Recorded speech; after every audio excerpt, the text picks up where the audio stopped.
Hey guys, let's get more news about Warriors, but first, don't forget to subscribe and leave your like.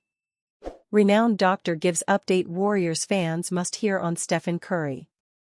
The Golden State Warriors finally got the better of the Washington Wizards on Saturday night, overcoming a 10-point second-half deficit to record a 122-114 victory at Chase Center. The win didn't come without a cost for the Warriors though, with a pair of concerning injuries to veteran stars Draymond Green and Stephen Curry that could only impact an already depleted squad that's missing Jonathan Kuminga, Brandon Podziemski, and Kyle Anderson. While Green left the game in the opening 3 minutes with calf tightness, it wasn't until the final 90 seconds where Curry suffered an ankle injury following a stout defensive play on former teammate Jordan Poole.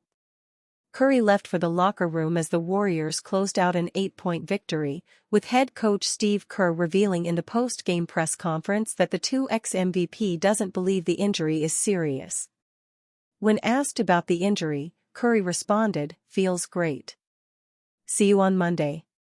The Warriors will play the reigning champion Boston Celtics in what will be their second of an 8-9-game stretch on their home floor.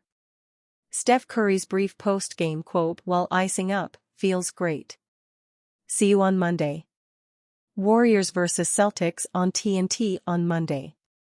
But it's fair to say Curry might be taking an ultra-optimistic approach to ease concerns, with any injury for the franchise star understandably raising anxiety, particularly when it appears a re-aggravation of an issue from earlier in the season.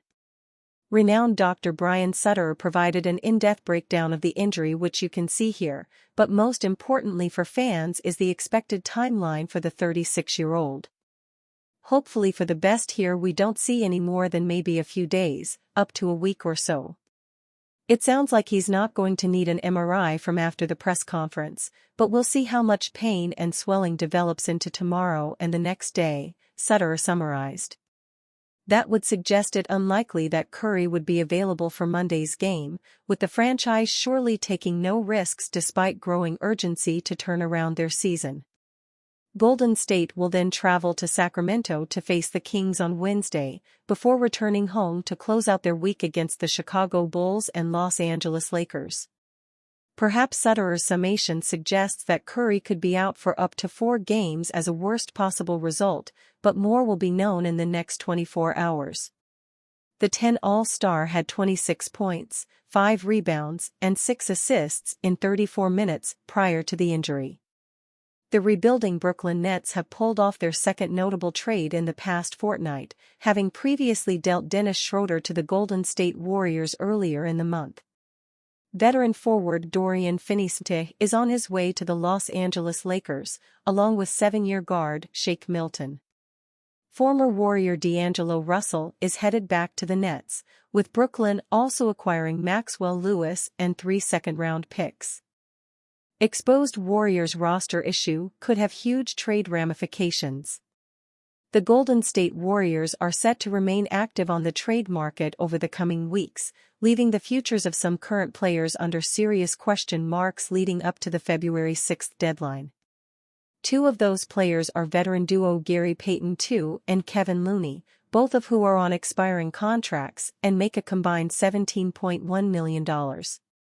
That makes the championship pair obvious trade candidates in salary-matching situations, particularly if the Warriors wish to acquire a $20 million player like Nikola Vucevic. One of Golden State's biggest issues over the past 18 months has been a lack of hierarchy on the roster. While they've had a lot of depth for Steve Kerr to utilize, that's also caused headaches in terms of the rotation and who to play in what combinations. Those same problems could now extend to general manager Mike Dunleavy Jr., particularly after Saturday's 122-114 win over the Washington Wizards. After falling behind by 10 early in the third quarter, both Payton and Looney played key roles down the stretch of the 8-point win. Payton and Looney each played over 7 minutes in the fourth quarter, with the former taking a direct matchup on Jordan Poole, who shot just 2 of 5 in the final period despite going for 38 points in the game. Looney had 10 points, 13 rebounds, 5 offensive, 2 blocks and was a plus 13 in nearly 24 minutes, while Peyton finished with 10 points, 2 rebounds, 2 assists and was a plus 11 in 19 minutes. While it's easy to speculate that the pair will be candidates to be moved before the deadline, and that they can subsequently be thrown freely into the trade machine, it won't be that easy in reality for Dunleavy and the front office. Not only are Peyton and Looney forever etched into franchise history as championship players who bring a lot from a culture and locker room standpoint, but Saturday night proved they're still valuable rotation players capable of filling big fourth-quarter minutes. It would be far easier to move on from them if Golden State had a set top 8 in the rotation that they were outside of. Instead, Peyton and Looney are among over half the roster who are battling for their share of minutes in Steve Kerr's lineups. On the other hand, perhaps moving on Peyton and/or Looney is the sort of ruthless decision the Warriors need to try and resuscitate their mediocre season. Warriors could trade for uber-efficient Mavericks center. The Warriors are reportedly linked to Dallas Mavericks center Daniel Gafford and have the pieces that the Mavericks are seeking in a potential deal, per Ronak Bose of the Times of India. The Golden State Warriors are reportedly exploring trade options to address their struggles this season, with Dallas Mavericks center Daniel Gafford emerging as a potential target, Bode wrote. A potential trade could see Golden State offering assets to secure Daniel Gafford's services. One of the key pieces in such a deal might be Gary Payton II, who has built his career as one of the NBA's most versatile defenders. With his ability to guard multiple positions, Payton II remains a valuable asset for any team seeking defensive improvement.